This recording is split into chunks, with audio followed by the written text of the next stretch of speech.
Hi there guys, I thought I'd quickly clear up a couple of things on the use of the K-Vest as an instructional tool or an analysis tool.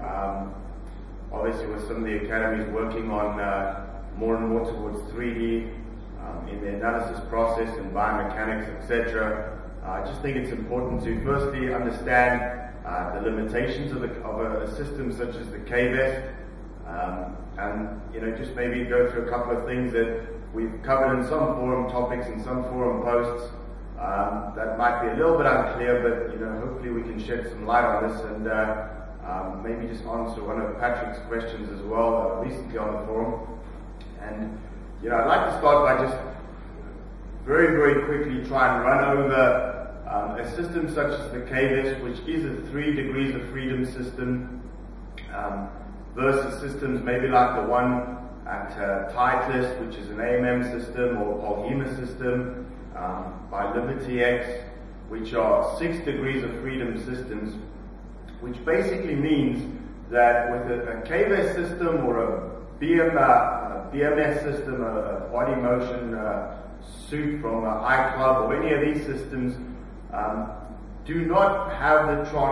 the ability to translate. So all that simply means is the system is really very dependent on just measuring the X, Y, and Z axis that the little sensor spins on. So if you imagine the little sensor at the back of the receiver, it basically just measures how that receiver pitches, which basically is like an airplane, how it rolls, pitches, and kind of spins in a circular fashion throughout the swing. So what that basically means in layman's terms is if I was to stand with my K-Vest in a calibration mode and click calibrate and move 2 feet further to the right or a foot further to the right, on the screen that you'd be looking at, the system would still, as long as I'm in the same posture anatomically, it would still see me as if I haven't moved. So that ability to not be able to translate along the linear line obviously makes it very cumbersome in terms of teaching stuff like transition and certain other things, as I'm sure you can understand. And secondly, a 3 degrees of freedom system do not have the ability to plot joint centers,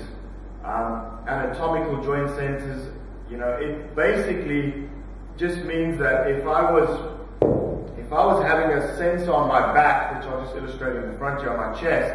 if the K-Vest sensor was on my chest here, the K-Vest has no idea, as to where my left shoulder joint center would be, or where my right knee would be, because, as I said, it's just obviously a little receiver that receives data about how the upper spine is moving. So with systems that have more sensors like the MAT system, AMS systems, because it's got markers all over the shoulder socket or knee socket, it can accurately plot a joint center and tell us exactly where that knee would be relative to this hip joint, where systems like the K-Vest are obviously very limited in that sense, in the fact that if the sensor was on my back, on my lower spine, again, that lower spine sensor's got no idea where my hip socket is or where my knee joint is. So, movement patterns that kind of develop when we look at the numbers on the K-Vest, you've got to take a little bit of a guessing game as to what's going on with the hips, because they're obviously massively affected by knee and ankle flexion and roll. So if you cannot actually look at the knee itself, one's got to make a couple of assumptions with regards to why the hips are moving the way they are, without very accurately being able to get in there and actually look at the kind of causes of that. So just on that subject, I thought I'd try and clear that up as easily and best as I can. But K-Vest systems, it's not just about going into biomechanics or research in a massive way. They are, the reason they are so cost effective and priced the way they are is very, very simply because they I wouldn't say give false data, but certainly, distort and blur a lot of the things that instructors may need to accurately diagnose swing faults and problems. So on that topic, just thought I'd kind of drop that in so you guys know the difference between the two systems.